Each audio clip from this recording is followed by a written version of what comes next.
Hello hello tout le monde, alors bienvenue de nouveau sur ma chaîne. Aujourd'hui c'est une vidéo différente comparée aux autres, totalement je dirais. Je dis aussi souvent dans ma chaîne, enfin sur différentes vidéos, mais aujourd'hui ça l'est vraiment. La semaine passée j'ai fait une vidéo, donc en temps normal pour suivre voilà, le programme de la chaîne. J'aurais dû faire une vidéo chant aujourd'hui, mais comme vous pouvez le voir, ce n'est pas le cas. Pour la simple et bonne raison que j'ai demandé au Saint-Esprit, Saint-Esprit, quel chant veux-tu que je puisse chanter? Et aucun. Il n'y en avait pas. Je me suis dit, ça m'est déjà arrivé une fois. Mais le Saint-Esprit m'a donné le chant. Le jour où je devais poster la vidéo, il était genre 15h, un truc comme ça. Et j'ai enregistré. Mais là, c'est totalement différent. Dans le sens où il y avait genre rien. C'était vraiment silence radio. Je demande à ma sœur, Déborah, t'as pas un chant pour moi? Elle me propose, c'est un très bon chant. Mais je suis pas trop sûre. Et puis bon, j'ai quand même été voir s'il y avait des instrus et tout. Zéro, nada. Donc je me dis, ok, ça va. Maman, papa, Azaria, enfin Azaria mon frère du coup. Rien. Je me dis, ok, Saint-Esprit, ça va. Je ne stresse pas. Je sais que tu vas me donner quelque chose. Pas de souci. Et je dormais. Et puis, je me réveille. J'avais l'impression d'avoir dormi. Je me réveille, il est 2h32 du matin. Et là, je fais, ah, Saint-Esprit, qu'est-ce qu'on va chanter aujourd'hui? Et tout doucement, je me rendors. Quand je me réveille, voilà, j'ai à cœur de parler de Dieu. Parler de Dieu, ou plutôt davantage nous ramener à Christ. Je ne sais pas si c'est compréhensible. Et lorsque j'ai eu ça à cœur, ça m'a fait mal. Dans le sens où je me dis, ok, Jésus, tu reviens vraiment bientôt et tu as besoin que nous, tes enfants, puissions être et garder le focus uniquement sur toi, sur personne d'autre. Et que les gens qui ne te connaissent pas puissent, à travers nos vies, te voir en nous. J'ai dit, ok, Saint-Esprit, bon ben, qu'est-ce qu'on fait? Parce que moi, c'est juste ça que j'ai reçu à cœur, mais je sais pas ce que je vais dire, je sais pas comment ça va se passer, je ne sais rien du tout. Là, c'est vraiment, quand on dit abandon au Saint-Esprit, abandon total, les amis. Mais je crois vraiment que, voilà, enfin, moi, ma prière, en commençant cette chaîne, c'était, Père, je veux pas faire ce qui est tendance, ou je veux pas faire quelque chose juste pour avoir le buzz ou pour être vu. Bien évidemment, lorsque tu es sur YouTube, c'est pour que voilà, ce que tu apportes puisse avoir un certain impact. Donc tu es vu, mais pas genre m'as-tu vu. Moi, je veux pas de ça, pas du tout. Je me dis, si je suis vue, si c'est visible, c'est que ça a touché au moins une personne, que ça a touché le cœur d'une personne. Et ça a toujours été ça ma prière pour cette chaîne-ci. Et là, le fait que le Saint-Esprit me conduise totalement à côté de ce que je voulais faire, je me dis, ben, tant mieux. Je me dis, tant mieux. Je me disais, oui, je vais chanter un chant. Ouais, j'ai fait la semaine passée, j'ai fait Cache-toi. J'ai reçu plein de retours et tout ça. J'aimerais bien faire un chant. Enfin, pas qu'il soit dans la continuité, mais voyez un petit peu. Et puis là, le Saint-Esprit m'a tout simplement rappelé que cette prière que je faisais, que c'est pas pour la célébrité, c'est pas pour le buzz que je dois faire quelque chose ou parce que les gens m'ont dit que alors je vais aller dans leur sens. Non, c'est premièrement parce que j'ai la conviction en moi du Saint-Esprit, parce que Dieu me met à cœur quelque chose tout simplement. Et là, je me suis dit, Seigneur, c'est vrai en fait. Je sais que sur ma chaîne, ce qui fonctionne vraiment bien, c'est tout ce qui est lifestyle et chant. Tout ce qui est vidéo assise où je parle de Christ, c'est pas trop ça. Et je comprends que, voilà, on aime mieux écouter la parole de Dieu, enfin parfois on aime mieux écouter la parole de Dieu lorsque c'est accompagné d'une mélodie que lorsque, voilà, comme je suis comme ça, là je suis assise devant vous, c'est brut. Je peux comprendre, mais ce qui est sûr, c'est que je fais premièrement ce que Dieu me met à cœur et ensuite ce que les gens veulent voir de moi.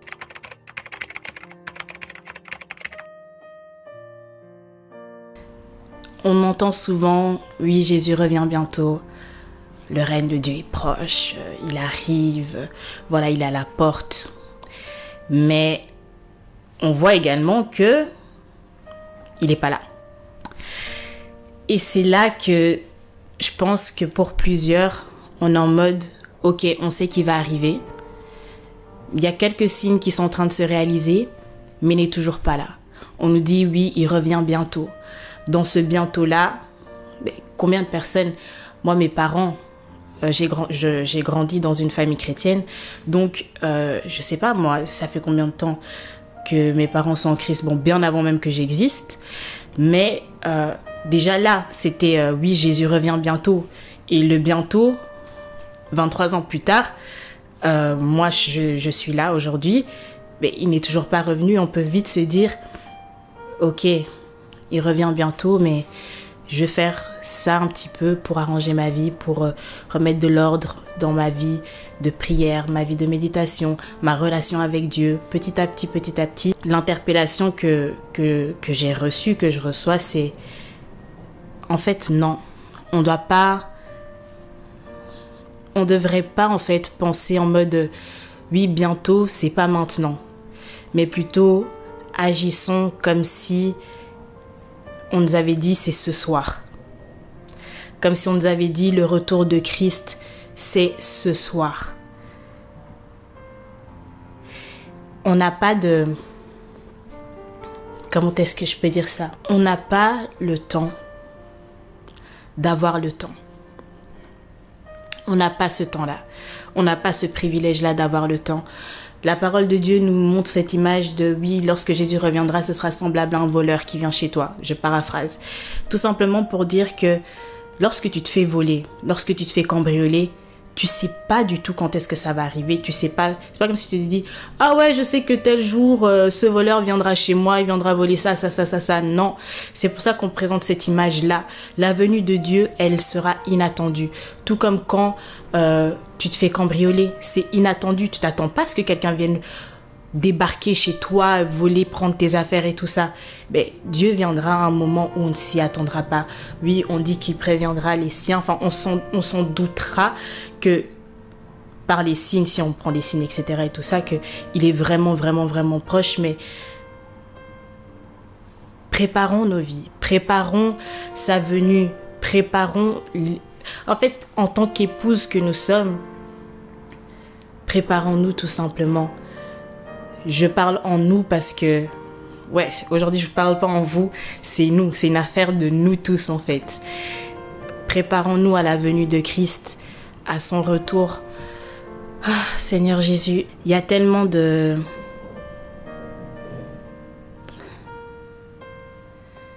Aujourd'hui c'est vraiment un cœur à cœur en fait. C'est vraiment un cœur à cœur. J'ai vraiment envie de laisser le Saint-Esprit parler en fait. J'ai vraiment envie de le laisser parler. Je suis pas en train de prêcher quoi que ce soit, mais plutôt je suis en train de nous interpeller, nous tous, à recentrer notre focus sur Christ.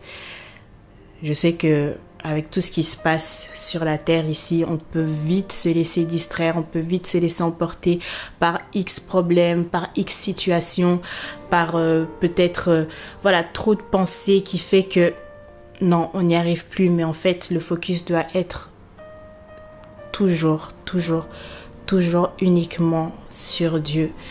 Oui, il reviendra. Oui, son règne est proche.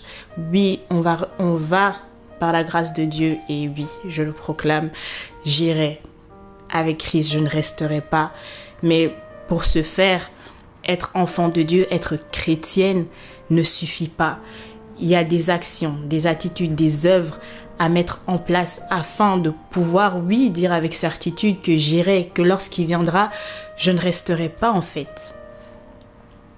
Et voilà, ne nous éparpillons pas, ne pensons pas à mille et une choses qui nous font oublier l'essentiel qui est Christ, tout simplement. Gardons le focus sur lui et continuons à avoir cet amour pour lui. Lorsqu'on parle de la venue de l'époux, on prend ce passage souvent des 10 vierges, les 5 vierges folles qui, elles, ne qui ne se sont pas préparées tout simplement. Et qui, lorsque il est arrivé, elles sont un peu... oui, mais... Et en fait, ne nous trouvons pas dans cette situation-là. Ne nous trouvons pas dans cette situation-là. Ce serait juste l'horreur, en fait. Surtout de savoir que nous, enfants de Dieu, on connaît Christ. Que nous, enfants de Dieu... on a passé des nuits dans les veillées de l'église. On a passé du temps à préparer nos cultes, nos services. Tout ça à rester des heures et des heures dans l'église. Tout ça pour se dire que les mauvaises actions que je fais ou peut-être ceux que je ne fais pas forcément de mauvaises actions que je mène, mais des actions que je ne fais pas tout simplement, peuvent me priver de voir Christ. C'est ça que des fois je me dis, c'est chaud en fait de se dire que sur toute l'humanité, certains verront la personne qui les a créés et d'autres n'auront même pas ce privilège. Je trouve ça vraiment douloureux de se dire que ok, c'est telle personne qui m'a fait, mais je ne la verrai pas. Non. Je peux pas, vraiment pas. Recentrons-nous tout simplement sur Dieu. Tout simplement sur lui, sur sa parole, sur ses promesses. Accrochons-nous à ses promesses. Je sais que je parle également pour moi. Parfois, c'est difficile de se dire, ok, Seigneur, tu m'as promis ça. Tu m'as dit que ça allait arriver. Tu me l'as dit, mais je vois rien. Et ça me fait mal. Mais je préfère encore croire, espérer dans ces promesses que Dieu m'a faites, que de me lancer dans des choses qui je sais qu'au final me mèneront dans le chemin opposé de Christ. Que lorsqu'il nous voit, Christ puisse trouver en nous un peu de lui, quand même un peu, hein? Qu'il puisse pas se dire, ok, c'est mon enfant, mais je ne retrouve pas en lui les caractéristiques de ma personne. Non. Que lorsqu'il nous voit, qu'il puisse se dire, waouh, bon, fidèle serviteur. Waouh, ce serait quand même un privilège, n'est-ce pas? Donc, franchement, j'ai mis mon micro comme ça fait un peu podcast et tout, mais non, c'est juste que je pense que vous l'avez constaté, je parle assez, je pense avoir une voix grave, donc je parle assez bas de temps en temps pour éviter les ah oui, Gabriella, on t'a pas entendu. J'ai préféré mettre le micro bien près de ma bouche, mais voilà, Dieu est présent, le Saint-Esprit est présent, il est réel, le royaume de Dieu est réel. Certes, on ne le voit pas, mais je pense que surtout pour ceux et celles qui ont vécu des expériences avec Dieu, même si demain quelqu'un venait avec des thèses, avec un syllabe comme ça pour te dire que, et te montre par A plus B que Dieu n'existe pas, tu pourras jamais dire que c'est vrai. Lorsque tu goûtes à son amour, lorsque tu goûtes à sa présence, quelle que soit la chose qu'on te dit, tu peux pas te laisser berner, tu peux pas te dire ah oui, je retourne dans le monde. Non, parce que si c'est aussi facile, ça veut dire que son amour en toi n'était pas aussi profond que ce que tu pensais, n'était pas aussi ancré que ce que tu imaginais.